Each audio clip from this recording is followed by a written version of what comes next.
ఇంతకు ముందు మహిళా రైతు చెప్పినట్లు ఏ రోజు కూడా మహిళలకు ఇట్లాంటి పరిస్థితి అయితే ఏ రోజు రాలేదు. అదే కాక అటువైపు రైతులు కామన్ పర్సన్స్ దగ్గర నుండి ఈరోజు ఉన్నత పదవుల్లో ఉన్న ఏ ఒక్కరిని కూడా అశ్రద్ధగా చూడడం జరగలేదు. అందరికీ ఒక లేడీ సింగంలా అందరూ ఉండేవాళ్ళు.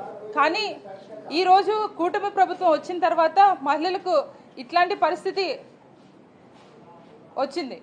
అయితే ఒక 1 వీక్ బ్యాక్ మహనాడు అని చెప్పి స్త్రీ శక్తి అని చెప్పి కూటమి ప్రభుత్వం ఒక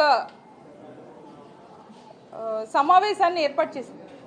ఒక మీటింగ్, పెద్ద మీటింగ్, బహిరంగ మీటింగ్ పెట్టడం జరిగింది. అందులో నారా లోకేష్ గారు అన్నారు,